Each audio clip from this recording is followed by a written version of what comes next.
오늘 우리에게 주신 하나님의 말씀 에베소서 4장 4절에서 12절까지 말씀입니다.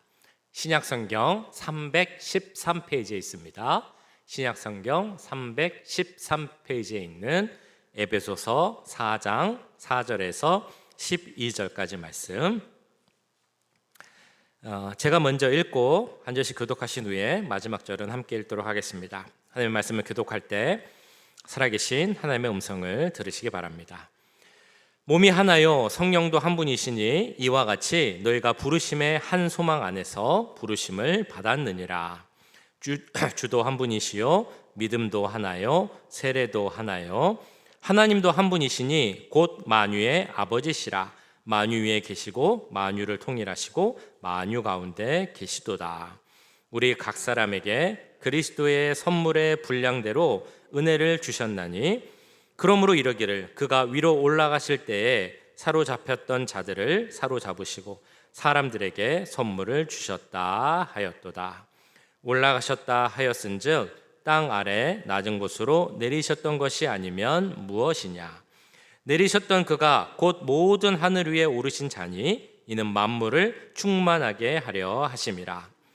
그가 어떤 사람은 사도로 어떤 사람은 선지자로 어떤 사람은 복음 전하는 자로 어떤 사람은 목사와 교사로 삼으셨으니 이는 성도를 온전하게 하여 봉사의 일을 하게 하며 그리스도의 몸을 세우려 하심이라. 아멘. 우리 동부의 그 필라델피아에서 특별히 랭커스터라는 곳에 가면 기독교의 한 종파죠. 아미시 많이 들어보셨을 겁니다. 아미시라는 종파의 사람들이 모여 사는 곳이 있다고 합니다. 동부 지역에 가면 기독교 역사적으로 가볼 만한 역사적 유래가 있는 곳이 많이 있습니다. 제가 보스턴에 한 2년 정도 있었는데 지금 생각해 보면 그때 가볼 만한 기독교의 역사, 의미가 있는 곳을 좀 많이 가봤으면 어땠을까라는 생각이 듭니다. 그런데 그때 당시만 해도 제가 정신적으로나 심적으로나 또 경제적으로나 여유가 없다 보니까 그런 데를 가볼 생각을 못했습니다. 그러니까 필라델피아, 아미시 마을은 물론이거니와 뉴잉글랜드 지역만 해도 참 가볼 데가 많이 있는데 거의 가보지 못하고 그냥 보스턴 시내에서만 있었던 것 같습니다. 근데 어쨌든 이 필라델피아 랭커스터에 가면 아미시라는 곳이 있는데 아미시 성도들이 모여 사는 아미시 타운이 있는데요. 이 아미시 교파 사람들의 특징은 현대 문명을 받아들이지 않고 그리고 세상과 분리된 삶을 사는 것, 이것이 바로 그들의 특징입니다. 아미시의 특징이 뭐냐면 저 사진에도 나오는 것처럼 전기, 또 전화, 자동차 이런 현대 문명을 받아들이지 않습니다. 옷도 옛날에 입던 옷 그대로 입고 또 교통수단은 말과 마차를 사용하고 옛날 방식 그대로 농사를 짓고 이 방식대로 사는 사람들이 바로 아미시의 교파 사람들입니다. 이렇게 뿌리를 찾아가 보면 아미시라는 교파가 어디서 나오냐면 메노나이트라는 또 다른 교파에서 나왔습니다. 그리고 이 둘 다 제세례파라는 또 교파의 뿌리를 두고 있습니다. 이게 하나씩 분리가 되고 이제 갈라져서 나온 것인데 아미시가 왜 메노나이트라는 교파에서 분리되고 갈라져서 나왔느냐라는 이유를 찾아보면 좀 흥미로운 이유가 있습니다. 그들이 싸웠던 이유는 이 세상 문명을 어떻게 대할 것이냐, 우리가 어떻게 더 말씀을 지키고 어떻게 사는 것이 더 맞는 삶이냐라는 분쟁이 있었는데 더 보수적으로 세상 문명과 더 분리되고자 했던 교파가 바로 아미시 교파였습니다. 그래서 그들에게 분쟁의 소지가 됐던 것이 무엇이었냐면 바로 단추였습니다. 그러니까 이 일이 일어났을 때는 단추가 없었던 정말 옛날이었던 것입니다. 옷을 입을 때, 옷을 여밀 때 어떻게 여밀냐면 단추가 없으니까 끈으로만 옷을 묶었습니다. 그런데 단추라는 놀라운 문명의 얘기가 나타난 겁니다. 단추를 사용하면 어떻겠습니까? 끈으로만 묶고 풀고 해야 되는데 단추는 구멍에 넣었다 뺐다 하면 되니까 너무 편리해진 겁니다. 그런데 이 제세례파, 메노나이트파 사람들 중에 단추를 사용해도 되느냐, 되지 않느냐 이걸로 서로 싸움이 생긴 겁니다. 어떤 사람들은 단추 생필품이잖아. 그냥 우리 옷을 편하게 만드는 것인데 뭐가 문제입니까? 사용해도 됩니다 라고 사람들은 이야기합니다. 근데 단추 사용을 반대하는 사람들은 이렇게 이야기를 하는 겁니다. 이 단추도 세상의 문명, 우리가 받아들이면 안 되는 그런 세상의 문명, 사치품이니까 이 단추를 사용하면 안 된다라고 이제 주장을 한 겁니다. 그 사람들이 이 단추 하나 때문에 싸웠습니다. 계속 싸우다 보니까 결국 분쟁이 커지고 이 교파가 갈라지게 된 것이죠. 그래서 지금 나온 게 지금도 그 자기들만이 생각하는 세상 문명을 거절하는 아미시 교파가 나오게 된 것입니다. 이처럼 역사적으로 보면 기독교 역사상 분열의 사건들 참 많이 있습니다. 뭐 지금 말씀드린 교단의 분열, 뭐 큰 교회 분열, 뭐 그런 것은 물론이거니와 우리 주위에서도 신앙생활 하시고 이 미국에서 이민 생활 하시면서 교회가 싸우고 분열하고 나뉘고 이런 것들은 참 많이 보고 경험하셨을 것입니다. 그런데 교회의 원래 모습을 보면 생각해 보면 교회의 원래 모습은 분열하고 싸우는 것이 아니었음을 우리는 알게 됩니다. 그 2세기로 가보면 셀서스라는 그 학자가 있는데 이 사람이 쓴 책이 있습니다. 진실한 담화, True Discourse라는 책이 있는데요. 그 책을 보면 이 책이 이제 유명한 이유는 최초로 기독교를 비판한 책이라고 해서 유명한 책입니다. 진실한 담화라는 책이. 자, 그런데 이 책을 보면 기독교를 어떻게 비판하느냐 이렇게 나와 있습니다. 그들은 논리와 상식을 벗어난 사람들이다. 그들은 인사도 나누기 전에 사랑하며 알지도 못하면서 사랑한다라고 말을 합니다.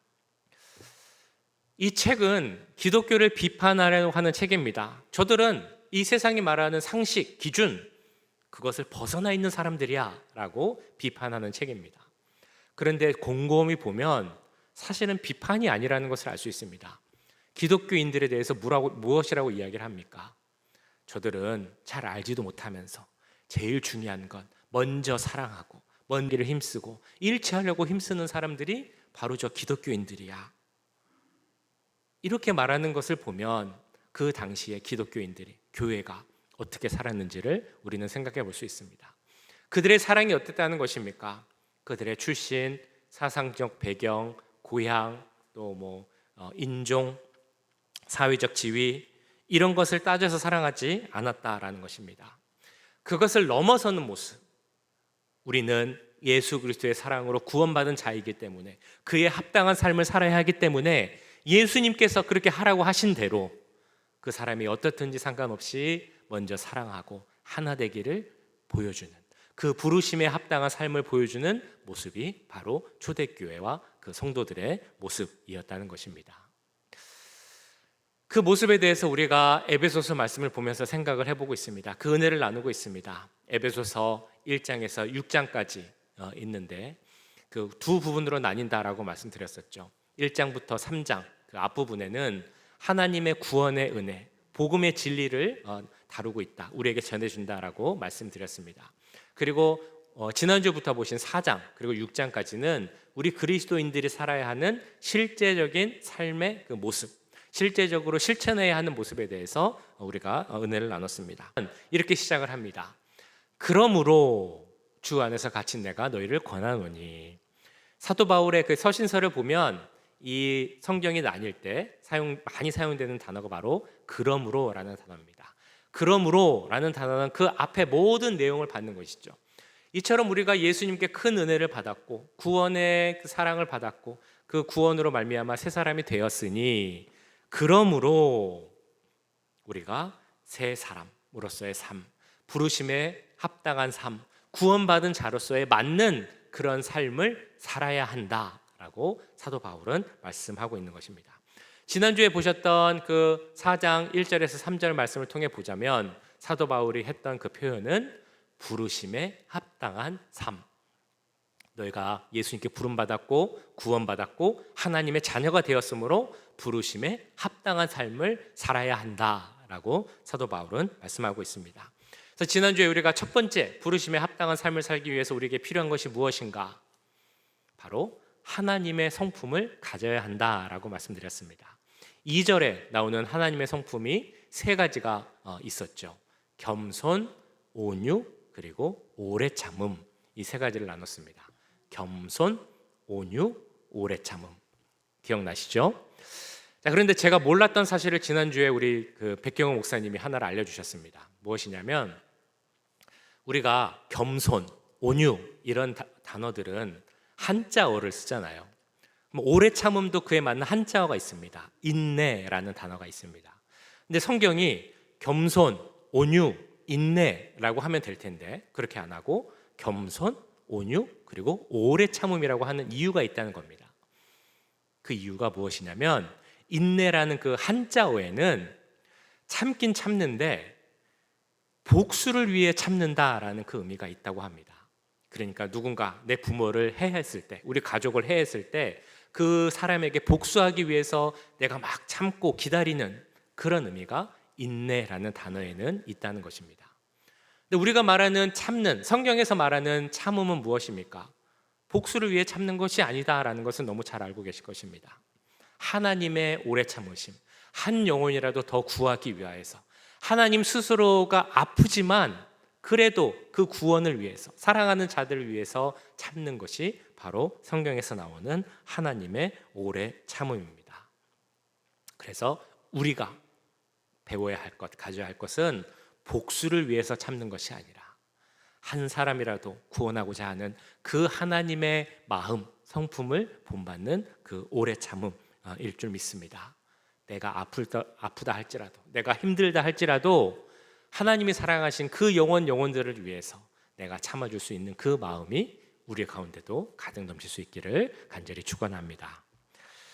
자, 이렇게 2절 말씀이 끝나고 3절 말씀 이제 이렇게 시작을 합니다. 평안에 매는 줄로 성령이 하나 되게 하신 것을 힘써 지키라. 네. 평안에 매는 줄로 성령이 하나 되게 하신 것을 힘써 지키라. 이 말씀이 의미하는 바는 이미 성령께서 우리를 평안의 어떤 줄, 끈으로서 하나 되게 하셨다라는 그런 의미가 있습니다. 그러니까 우리는 이미 하나가 되었고 오늘 말씀을 통해서 하시는 말씀은 너희가 하나가 되었기 때문에 그 하나됨을 지키기 위해서 힘써 지키고 노력해야 된다라고 말씀하고 있습니다. 힘써 지키다라는 말의 그 의미는 원어를 보면 서둘다, 서두르다라는 그런 의미입니다. 그러니까 그것을 지키기 위해서 내가 할 수 있는 모든 노력을 하고 부지런히 최선을 다해서 움직이는 것, 이것이 바로 서둘다, 즉 힘써 지키다라는 그런 의미입니다. 영어로 하면 making every effort라는 단어입니다. 그러니까 내가 할 수 있는 모든 노력을 다 한다라는 의미입니다.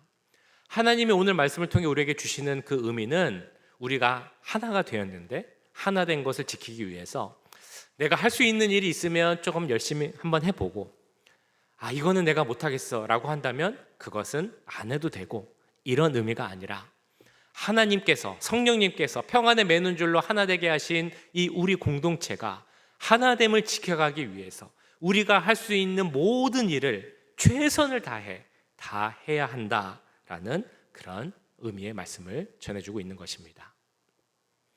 왜 우리는 하나됨을 힘써 지켜야 하겠습니까? 물론 성경에서 3절 말씀에서 그렇게 명령하셨기 때문에 우리가 해야 되겠지만 또 다른 이유가 4절에서 6절까지 말씀을 보면 이렇게 나옵니다. 몸이 하나요 성령도 한 분이시니 이와 같이 너희가 부르심의 한 소망 안에서 부르심을 받았느니라. 주도 한 분이시요 믿음도 하나요 세례도 하나요 하나님도 한 분이시니 곧 만유의 아버지시라. 만유 위에 계시고 만유를 통일하시고 만유 가운데 계시도다. 그 이유가 무엇이라고 나옵니까? 우리가 믿는 하나님이 한 분이시기 때문에, 성령님도 한 분이시고 우리의 믿음도 한 분이시고 하나님이 세우신 교회, 그 몸된 교회도 하나이기 때문에 내가 너희도 하나로 만들었으니 그 하나됨을 힘써 지키라. 모든 노력을 다 하라라고 말씀하고 있는 것입니다. 그러면 우리가 그 힘써 지키기 위해서, 하나됨을 지키기 위해서 실제적으로 할 수 있는 방법은 어떤 것이 있겠습니까? 오늘 세 가지를 말씀드리려고 합니다. 우리가 하나됨을 지키기 위해서 우리가 실질적으로 해야 되는 그 방법. 첫 번째는 너와 나의 차이점을 인정하고 차이점을 찾는 게 아니라 공통점을 찾아야 한다라는 것입니다. 자, 우리 가운데 있는 차이점, 너와 나의 차이점을 인정하고 공통점을 찾아야 한다라는 것입니다. 지금 보셨던 것처럼, 말씀드렸던 것처럼 하나님도 한 분, 성령님도 한 분, 교회도 한 분이라고 말씀합니다. 그래서 우리는 하나인데, 그런데 이렇게 우리가 옆을 보시면 정말 우리가 한 교회에 모여 있지만 우리는 다 다르다라는 것을 너무 잘 압니다. 우리의 외모도 다르고 고향도 다르고 또 성격도 다르고 또 학교도 다르고 직업도 다르고 정말 다 다릅니다. 비슷한 점보다 다른 점이 더 많다라고 할 수 있을 정도로 다른 점이 더 많은 것이 우리의 모습입니다. 우리 그 사람이 다른 것뿐만이 아니라 교회에서의 어떤 역할도 다릅니다. 이런 다름에 대해서 7절하고 11절에서 이렇게 말씀을 합니다. 우리 각 사람에게 그리스도의 선물의 분량대로 은혜를 주셨나니 11절 그가 어떤 사람은 사도로, 어떤 사람은 선지자로, 어떤 사람은 복음 전하는 자로, 어떤 사람은 목사와 교사로 삼으셨으니. 자, 이 말씀은 우리가 교회에 다 앉아 있지만 교회에서 받는 은혜의 분량이 다르고 우리가 받은 은사도 다르고 교회에서 할 수 있는 직분도 다르다라는 그런 의미의 말씀입니다. 자, 그러면 이 7절, 11절 그리고 오늘 본문 전체에서 우리는 이렇게 참 다르다라고 말씀하는 것이 너희는 이렇게 다르다, 그것을 강조하기 위함이겠습니까? 그렇지 않다는 것입니다. 다름을 강조하기 위함이 아닙니다. 다름을 강조하는 것이 아니라 이 말씀이 반복해서 나오는 이유는 너희가 이렇게 다른 이유가 있는데 그 이유는 바로 주님의 몸된 교회, 하나님의 몸된 교회가 하나, 진정한 몸이 되어서 제대로 서가기 위하여서는 다양한 것들이 필요하다. 다양한 것들이 모여야만, 다른 것들이 모여서 그 속에서 하나 되어야만 진정한 하나님의 몸된 교회를 세울 수 있다. 이것을 말씀해 주기 위함입니다. 우린 다양한 직분을 갖고 있습니다. 다양한 은사, 다양한 달란트, 다양한 능력, 다양한 마음, 다양한 성격 다 다르지만 그 모든 것을 통해서 우리가 하나가 되면, 연합이 되면 우리 교회가 진정한 하나가 될 수 있다는 것입니다. 그러니까 우리가 다양하지만, 다르지만 진정한 하나님의 하나의 몸이 되기 위해서는 서로 다르다, 나와 차이점이 있다, 이것을 인정하고 그 다양함 속에서도 그러나 우리가 하나 될 수 있다는 일치함을 찾는 것이 중요하다라는 것입니다. 그러니까 우리가 이런 생각을 해야 되는 것이겠죠. 우리가 서로 다르다라고 해서 좀 다르게 대하거나 차별하거나 관계하지 않거나 그런 것이 아니라 우리가 서로 다르지만 내 방식이 맞아 라고 내 방식을 따라야 돼 라고 이야기하기보다는 서로 다름을 인정하고 차이를 인정하고 그 대신 우리가 함께 할 수 있는 것이 무엇일까? 공통점이 무엇일까? 라는 것을 찾아야 한다는 것입니다. 우리에게는 어떤 공통점이 있습니까? 우리 모두가 갖고 있는 가장 기본적인 공통점이 하나 있습니다. 그건 뭐냐면 우리의 믿음의 고백이죠. 주는 그리스도시고 살아계신 하나님의 아들이십니다. 예수님만이 우리의 구주입니다. 라는 우리의 공통적인 신앙 고백 위에서 우리 교회는 세워졌습니다. 그러면 이 믿음의 공통점 위에서 우리는 더 많은 공통점을 찾아야 할 것입니다. 그리고 그 공통점 위에서 우리가 하나 되기 위해서 노력을 해야 한다는 것입니다. 우리 다시 한번 옆을 좀 봐보실까요? 옆에 분들 보시면 나와 어떤 공통점이 있으신 것 같으십니까? 어떤 비슷한 점을 찾으실 수 있으십니까? 공통점을 찾기가 힘드신가요? 그러나 우리 모두가 갖고 있는 공통점, 아까 말씀드린 믿음의 신앙 고백 위에도 또 다른 이런 공통점이 좀 있습니다. 우리는 모두 예수님을 사랑하는 그런 분들이고 또한 우리 교회, 남가주 임마누엘 교회를 사랑하는 그런 공통점이 있는 줄 믿습니다. 그러니까 우리가 차이점이 있지만, 다른 점이 있지만 그것을 인정하고 그것으로 인해서 우리가 싸우고 분열하는 것이 아니라 그 위에서 공통점을 찾으며 하나 되고 일치되기를 힘쓰는, 그래서 하나님의 진정한 몸대를 세워갈 수 있는 우리 모두가 될 수 있기를 간절히 축원합니다.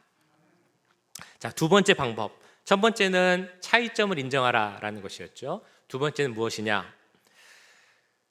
나에게 맞춰주세요라고 하는 것이 아니라 다른 사람, 그 사람에게 다른 말로 다른 사람을 배려할 수 있어야 한다라는 것입니다. 자, 우리가 선진국이라는 용어를 쓸 때 선진국이 갖춰야 할 조건 무엇이 있겠습니까? 가장 먼저 생각나는 것은 경제적인 풍요로움일 것입니다. 그래도 선진국 하면 경제적인 그런 풍요로움이 있어야 합니다. 그러나 경제적으로 잘 산다고 해서 다 선진국이 아니라는 것을 우리는 알고 있습니다. 그 외에도 여러 가지 조건이 있어야 하는데 그 중에 중요한 조건 중에 하나가 과연 이 나라 사람들이 상대방을 배려하고 상대방을 이해해주는 그런 자세가 있는가라는 것을 선진국의 조건으로 봅니다. 우리가 살고 있는 이 미국을 생각해 보면 어떨까요? 미국이 참 여러 가지 많이 바뀌었습니다. 문화도 바뀌고 상황도 바뀌고. 그래서 예전부터 사셨던 분들은 예전에 내가 느꼈던 미국과는 참 다르다라는 말씀을 많이 하시는 것 같습니다. 그럼에도 미국 하면 아직도 다른 사람을 배려해주는 그런 문화, 다른 사람을 생각해주는 그런 문화, 그런 모습들, 그리고 그런 훈련이 계속 있다는 것을 우리는 알고 있습니다. 그렇게 미국도 선진국 중에 하나라고 아직 이야기할 수 있는 것입니다. 자, 그런데 이런 모습들, 다른 사람을 배려하고 인정해주는 그런 모습은 선진국의 조건이기 전에 우리 그리스도인의 조건이 돼야 하는 것입니다. 저는 그렇게 생각을 합니다. 미국 가운데 그런 문화가 있는 것은 이 미국이 기독교라는 그 바탕 위에 세워진 나라 때문이 아닐까라는 생각을 해보기도 합니다. 우리가 하나 되기 위해서 실질적으로 필요한 것 두 번째, 남을 배려하는 것. 그래서 나에게 맞추십시오라고 하는 것보다는 그 사람에게 나를 맞추려고 노력해 보는 것, 이것이 우리에게 필요하다라는 것입니다. 그 사람의 모습에, 그 사람의 특징에 나를 맞추려고 노력할 때 성령의 능력으로 평안에 매는 줄로 하나 된 우리 교회의 그 하나됨이 계속 지켜져 가게 될 줄 믿습니다. 마지막 세 번째, 우리가 실제적으로 하나됨을 지키기 위해 필요한 그것은 바로 남에게는 관대하고 내 자신에게는 철저한 것, 이것이 필요합니다. 남에게는 관대하고 나에게는 철저한 것. 근데 우리 대부분은 어떻습니까? 저도 물론 그렇습니다만 대부분 나에게는 관대하고 다른 사람에게는 철저합니다. 그런데 하나됨을 우리가 지키기 위해서 그 반대가 돼야 한다는 것이죠.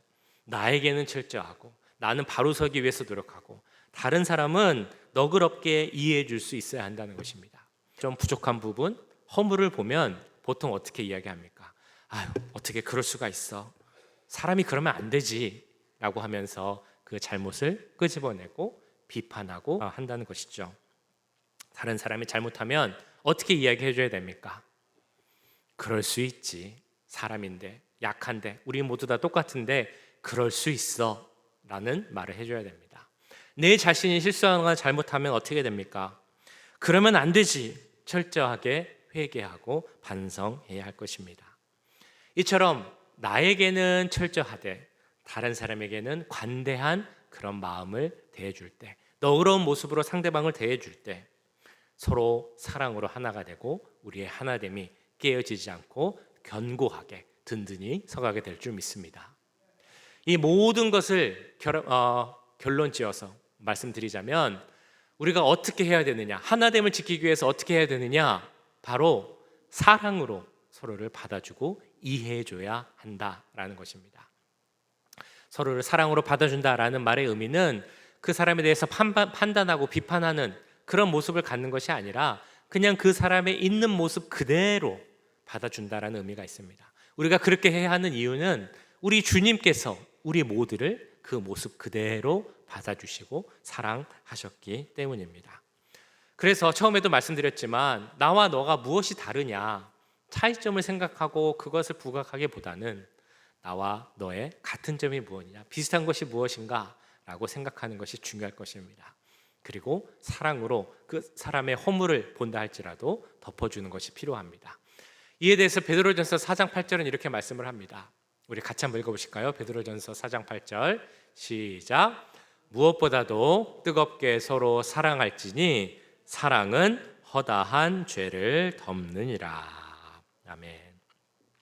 상대방 있는 모습 그대로 인정하고 사랑으로 그 모든 허물을 덮어줄 때 성령의 능력 가운데 하나 된 우리 교회의 하나됨이 더욱더 든든히 서가게 될 줄 믿습니다.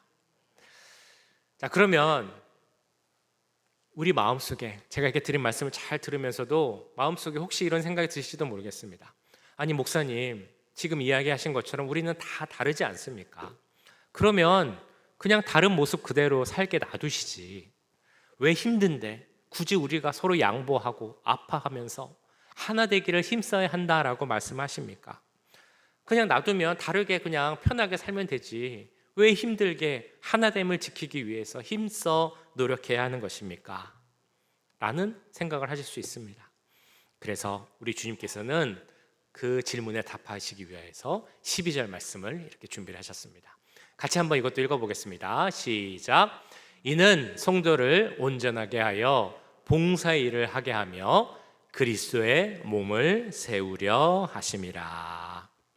그 이유가 무엇이라고 나옵니까? 12절 마지막 부분에 우리를 다르게 창조하신 이유, 우리의 생각도, 우리의 직분도, 우리의 능력도, 은사도 다 다르지만 그럼에도 하나 되라, 그 하나됨을 지키라 라고 하신 이유는 바로 그리스도의 몸을 세우기 위함이다 라고 말씀하고 있습니다. 하나님의 몸된 우리 교회를 온전히 세워가는 것이 하나님의 뜻하신 바이고 그 온전함을 위해서 우리가 다양함을 갖고 있지만 그 다양함 속에서 하나 되기로 노력하는 것이 그 하나됨을 지키는 것이 바로 주님이 우리를 부르신 그 이유라고 말씀하고 있는 것입니다. 그렇기 때문에 우리는 이 하나됨을 힘써 지켜야 하는 것입니다. 우리 운동을 좋아하시는 분들은 물론이고 좋아하시지 않는 분이라 할지라도 손흥민이라는 축구 선수는 잘 알고 계실 것입니다. 영국의 그 프리미어 리그라는 유명한 리그에서 뛰다가 얼마 전에 이 미국 LA에 있는 축구 클럽으로 이적을 해왔습니다. 그래서 많은 분들이 아마 그러면 손흥민 선수가 뛰면 LA 그 경기장에 축구 한번 보러 가야겠다라고 생각하실지도 모르겠습니다. 자, 그런데 축구 경기를 할 때 이기기 위해서 필요한 것이 무엇이라고 생각하십니까? 축구에는 여러 포지션이 있습니다. 공격, 또 미드필더, 수비, 골키퍼.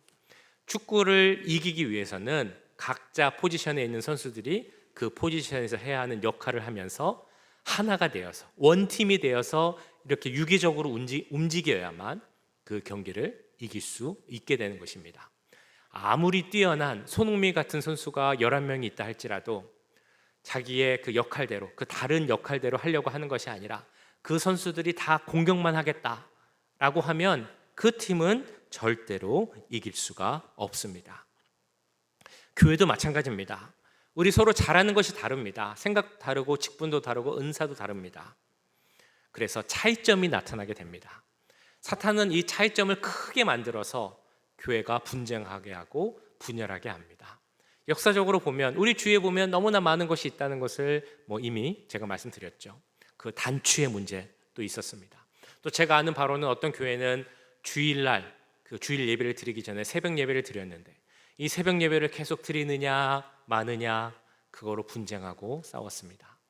어떤 교회는 주일 저녁 예배를 드리다가 그걸 오후 예배로 옮기는데 옮기는 게 맞느냐 옮기지 말아야 되느냐 싸우고 분쟁하고 분열하였습니다. 더 심한 경우도 있습니다. 제가 아는 교회도 이 피아노를 이제 새로 구입을 했는데 피아노를 강대상 왼쪽에 놓느냐 오른쪽에 놓느냐, 아니 이 강대상을 왼쪽에 놓기로 결정을 했는데 그러면 강대상 위로 올려야 되느냐 아래에 놔야 되느냐 이걸로 싸우고 분쟁하는 경우도 있습니다. 교회에 드럼을 새로 사서 놨는데 이걸 예배 중에 찬양 중에 사용해야 되냐 말아야 되느냐, 이건 너무나 잘 아시는 그런 이유일 거라고 생각이 됩니다. 우리는 다 다릅니다. 다르기 때문에 싸우려고 하면 그 싸울 거리는 너무나 많습니다. 그러나 주님은 우리에게 이렇게 말씀을 하십니다. 내가 하나이니 내가 한 몸이니 너희를 한 몸으로 성령께서 만들었으니 너희는 그 한 몸 된 것을 힘써 지켜야 한다. 이것이 비록 힘든 일이지만 우리가 부르심을 받은 자이기에 그 부르심에 합당한 삶을 살 수 있도록, 삶을 살기 위해서 우리가 꼭 지켜야 하는, 기억해야 하는 그 일임을 믿습니다. 우리 모두는 한 배를 탄 이미 한 가족이 된 그런 관계입니다. 성령 안에서 한 가족이 되었습니다. 한 가족이 된 것을 지키라 라고 하나님은 오늘 본문에서 말씀을 합니다. 그렇기 때문에 우리가 서로 알고 있는 것처럼 우리는 서로 다르지만 그리스도의 온전한 몸을 세운다라는 그 목적으로 우리가 함께 있고 하나 되었음을 꼭 기억하시기 바랍니다. 그리고 우리가 하나 되어야만, 그것을 지켜가야만 우리가 함께 우리 교회에 주시는 하나님의 크신 은혜와 축복을 함께 누리가 될 줄 믿습니다. 그 말씀을 기억하면서 우리 성령의 하나됨을 힘써 지키라는 그 말씀을 기억함으로 부르심에 합당한 삶을 살아갈 수 있는 우리 모두가 될 수 있기를 주님의 이름으로 간절히 축원합니다.